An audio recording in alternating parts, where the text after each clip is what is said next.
ধন্যবাদ মাননীয় স্পিকার। মাননীয় স্পিকার, আমাদের এই বাংলাদেশ যা শুধুমাত্র দেশ নয়, এটি সৌন্দর্য, ইতিহাস, সংস্কৃতি ও ভালোবাসার প্রতিচ্ছবি। সবুজে ঘেরা মাঠ, নদীর বুকে ভেসে যাওয়া নৌকা আর মানুষের আন্তরিকতায় দেশকে গড়ে তোলে অপরূপ সৌন্দর্যে। ভাষা আন্দোলন ও মুক্তিযুদ্ধের সাহস আমাদের সবচেয়ে বড় গর্ব। এই বাংলার প্রতিটি মাটির কোণায় লুকিয়ে আছে স্বপ্ন, সংগ্রাম ও ভালোবাসার গল্প। তবে অত্যন্ত দুঃখের সাথে বলতে হয় মাননীয় স্পিকার, আইনের অসচেতনতা আর বেকার যুব সমাজের কারণে দেশ সঠিক পথ চলায় ব্যর্থ হচ্ছে।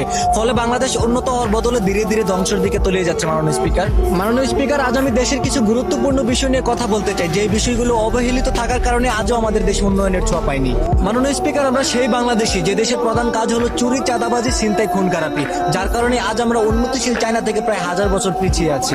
আমরা সেই বাংলাদেশি যে দেশের নাগরিকরা দেশের উন্নয়নের কথা চিন্তা না করে খেটে খাওয়া মানুষদের অন্যায় অত্যাচার করে তাদের মুখের খাবার কেড়ে নিয়ে আসি। আমরা সেই বাংলাদেশি মাননীয় স্পিকার যে দেশের আইন মোটা অঙ্কের টাকা দিয়ে কেনা যায় আর সাধারণ মানুষ নিরাপত্তা থেকে বঞ্চিত হয়ে যায়। যে দেশের আইন মোটা অঙ্কের টাকার কাছে বিক্রি হয়ে যায়, সে দেশ কখনো শান্তিপূর্ণ হতে পারে না। মাননীয় স্পিকার, যে দেশে ভাইয়ের সামনে তার বোনের দর্শন হয়, বাবার সামনে থেকে তার মেয়েকে তুলে নিয়ে দর্শন করতে পারে, ঠিক একই জঘন্য ঘটনা 1000বার ঘটে যাওয়ার পরে আর কোনো প্রতিবাদ হয় না, এই অকল্পক্ষ দেশে কখনো শান্তি ফিরে আসতে পারে না। এই অশ্লীল জাতি কখনো উন্নয়নের আশা করতে পারে না। মাননীয় স্পিকার, যে দেশের রাস্তাঘাটে মা বোনদের নিরাপত্তা নেই, ঘর থেকে বের হলে সুস্থভাবে বাড়ি ফেরার ক্ষমতা নেই, হাজারো স্বপ্ন, আশা, আকাঙ্ক্ষা, চিন্তা এবং দর্শনকারীরা কেড়ে নেই, সে বিশৃঙ্খল দেশের শান্তিতে জীবনযাপন করা বিলাসিতা হয়ে পড়ে। মাননীয় স্পিকার, আজ আমরা লজ্জিত মাননীয় স্পিকার, দেশের আইন সহ হাজার হাজার স্পেশাল ফোর্স থাকা সত্ত্বেও সাধারণ মানুষের নিরাপত্তা নেই। প্রবাসী ভাইয়েরা অর্থাৎ রেমিটেন্স যোদ্ধারা দেশ ও জাতির উন্নয়নে তাদের জীবনটা দেশের বাইরে কাটিয়ে আসে, কারণ এদেশে কাজ নেই, এদেশে শান্তি নেই, ভরসা নেই, বিশ্বাস নেই, কোনো কিছুই নেই। তারপরও দেখা যায় দেশে ফেরার পথে হয়তো এয়ারপোর্টে নয়তো রাস্তায় তাদের সর্বস্ব লুট হয়ে যায়। মাননীয় স্পিকার।